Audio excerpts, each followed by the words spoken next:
तो पुण्यात्मा उधर से क्या हुआ कि कबीर साहब के पीछे सारा काशी के लोग पीछे पड़ लिए, और उसी दिन ये सिकंदर लोधी दिल्ली का बादशाह भी काशी बनारस में गया हुआ था।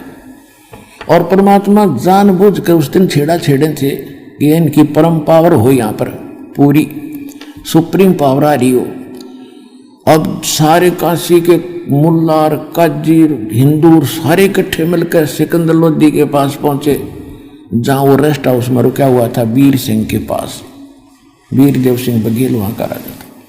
तो उन्होंने सब ने जाके कहा कि हे भगवान, हमारा तो घर से निकलना दूभर हो गया, सरेआम वैश्यावृत्ति शुरू होगी आपके राज में, और ऐसे ऐसे हाथी पर बैठकर शराब पी कर वैसा लेकर घुमाएगा दानक दुल्हा कबीर।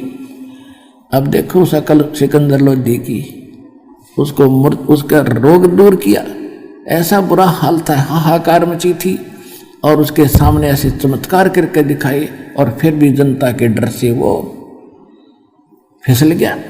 अब तेरा तो राज उजड़ जाएगा। अब कहीं ऐसा ना हो जनता सारी भड़क जा। सिकंदर लोधी ने कहा लाओ पकड़ कर, कौन है वो। अब ले गए पकड़ के।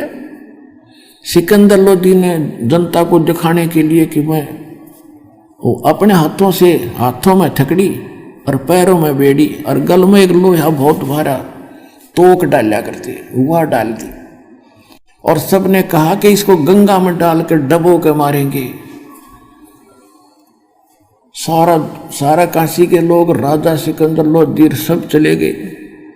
एक जनता का के राजा की के चल है, ये काजी मुल्ला ये हिंदुओं के धर्मगुरु सारे, उन्हें पता लगा कि आज दुश्मन मरेगा, क्योंकि परमात्मा ने सबके छक्के छुड़ा दिए थे ज्ञान में कि तुम बकवास करते हो, मिसगाइड किए बैठे हो, जो साधना तुम करते हो कराते हो स्वर्ग की भी नहीं, तुम नरक ले जा रहे हो।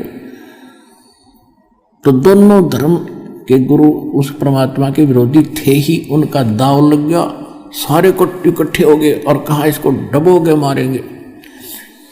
अब नौका में बैठा के और उनसे कहा 5-10 मस्टंडे साथ भेज दिए कि इनको गंगा के बीच में पटक दो उठा के नौका। अब उन्होंने जाके परमात्मा को उठा के बहती दरिया के बीच में पटक दिया। परमात्मा जल पर ऐसे बैठ गए जैसे थल पर बैठा करते हैं, हथकड़ी और बेड़ी अपने आप टूट के गिर गई। बोलो सतगुरुदेव कबीर भगवान की जय हो।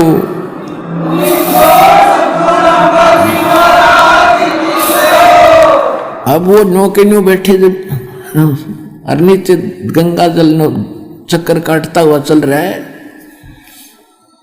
अब वो नौका वाले तो बुला लिए, तुम आ जाओ वापस। फिर लगे उनको पत्थर मारो, इसका खूब पत्थर मारे। पत्थर कहाँ जाए इतनी दूर, सेंटर में। फिर कहने लगे गोली मारो इसका। राजा ने आदेश क्या को कहा कि गोली मारनी पड़ेगी। अब राजा डरता, ठीक है गोली मारो। गोली मारे, तीर मारे, एक निजा मालिक की तरफ कहते उड़े नू हो जाओ ऊपर को। फिर कहने लगे भाई नहीं बात बनी, तोप लाओ तोप। तोप के गोले और 12 घंटे मालिक पर बरसाए, नीचों ने आंख नहीं खुली। 4 पहर 12 घंटे तोप के गोले नो दागे गए। वो कभी तक गंगा से बाहर जा पड़ा किसी सरोवर में, या वहीं फंस होकर वहीं गिर जा। अकल नहीं आई ठिकाने, अरे मूर्खो। तोप के गोले और फ्यूज होने लग रहे, एक निजारा। फिर भी आंख ना खुली के कबीर इज गॉड। अरे मंद बुद्धि लोगो तुम।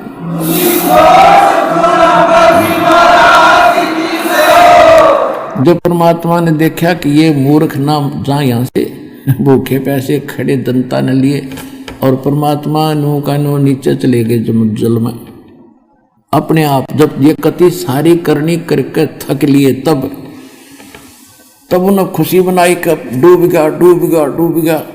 अब इसके ऊपर आप रेत फिर जाएगा, मर जाएगा, इसके अंदर खत्म हो गया खत्म हो गया। अब सब मिठाई बांटते, अंडे दुश्मन मर गया। क्यों? मुल्ला और काजी और ये पंडित जी अब सब मिठाई बांट रहे हैं। और फिर क्योंकि रविदास जी कहा करते कि तुम नहीं समझ पा रहे हो ब्राह्मणों, ये भगवान है। तो उन्होंने सोचा आज चलो उसको रविदास को बताते हैं कहाँ गया तेरा भगवान, अब वो डूब गया जमुना गंगा में। रविदास की झोपड़ी पर गए ढोल ढाल बजाते हुए, मिठाई बांटते हुए, और एक ने जाके कहा कि कहाँ है वतराज भगवान, वो डूब गया जो गंगा में। रविदास जी बोले वो बैठा, देख आ जाओ, देख रहा हूँ ये बैठा। बोलो कबीर भगवान की जय हो।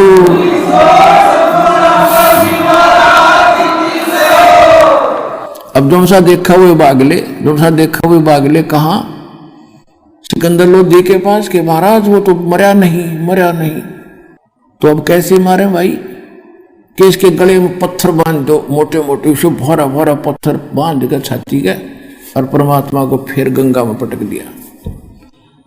वो पत्थर टूट कर नीचे गिर गए, भगवान ऊपर बैठे। फिर उन्होंने सोचा भाई नौ नहीं मरे। फिर उन्होंने प्रार्थना करी कि हे कबीर जी आ जाओ, बाहर आ जाओ, तुम अकेले भाई आ गया बाहर।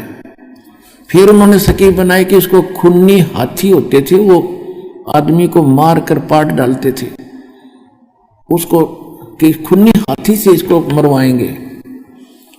वहां एक ऐसा दंडित स्थान बना रखा था, राजा बैठता था एक ऊंचे से मचान पे, जैसे ये स्टेडियम में ऊंचे स्थान पर बैठ जाते हैं, लास्ट वाला ऊंचा मचान हो, और ग्राउंड में खेल होता है ऐसे।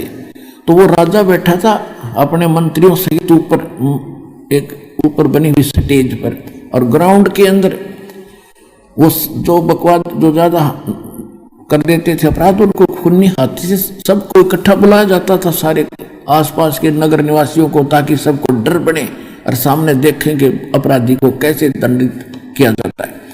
तो सारे इकट्ठे हो रहे थे, वो नताना ही था, और बीच में परमात्मा को बांध के, गोला लाठी दे के, हाथ पैर बांध के और गिर दिया, ग्राउंड में डाल दिया। और हाथी पीलवान से कहा कि इस हाथी से कुचलवा डाल। हाथी को शराब पिला दी, मद मस्त कर दिया, और पीलवान ऊपर बैठ कर उसको परमात्मा की तरफ लाने लगा। जब थोड़ी सी दूर पर रह गया हाथी, परमात्मा ने शेर का रूप बना लिया। शेर को देखकर हाथी की चंगाड़ मारे और लीद कर वापस भाग गए, मुंडी धुन बन गए। अब पीलवान उसका वो मारे अंकुश, अब तेरी नौकरी गई। जब उसने दोबारा, जब हाथी को दिख रहा था शेर, परमात्मा ने सोचा कि यो इस प्राणी को पीलवान घना दुखी करेगा। परमात्मा ने उसको भी दिखा दिया सिंह का रूप, पीलवान को हाथी जो चला रहा था।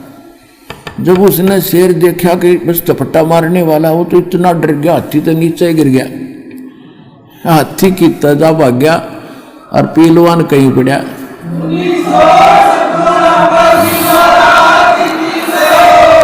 अब परमात्मा ने ये सोचा कि इस पीलवान को दंडित करेगा ये मूर्ख सिकंदर लोधी, इसको मारेगा गरीब को।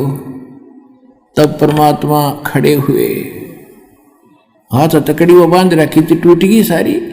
परमात्मा निर्बंध को कोई बांध सकता है? खड़े हो गए, और सिकंदर लोधी ने ऐसा दिखाई दिया जैसे शीश आसमान पर अड़ा हो भगवान का, इतना नूरी शरीर चमक रहा हो। एकदम नू देखकर सिकंदर लोधी जैसे वहीं से कांपने लगा था, उस मचान से स्टेज से, और कांपता हुआ नीचे आकर चरणों में गिर गया समेत मुकुट के। बोलो सतगुरुदेव कबीर भगवान की जय हो।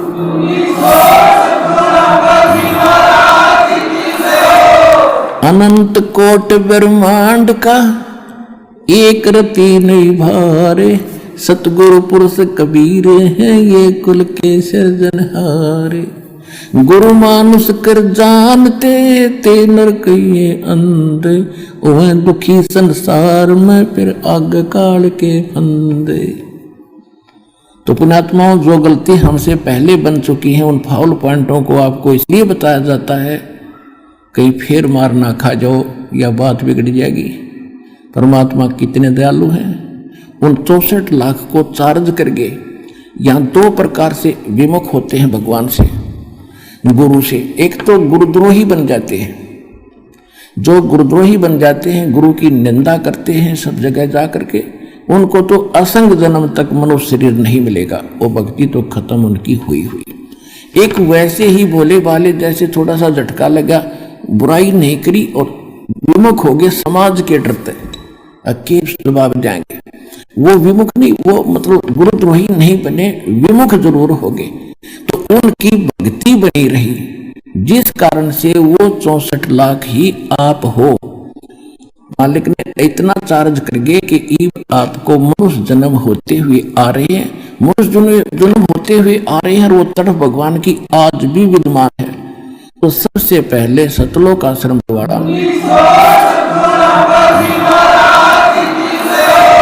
अब सबसे पहले सतलोक आश्रम बरवाला जिला हिसार में वो 64 लाख आवेंगे जो कहीं कहीं पटक रखे काल ने, और उसके बाद पूरे विश्व के कलम चढ़ावांगे, सबका बेड़ा पार होगा। बोलो सतगुरुदेव।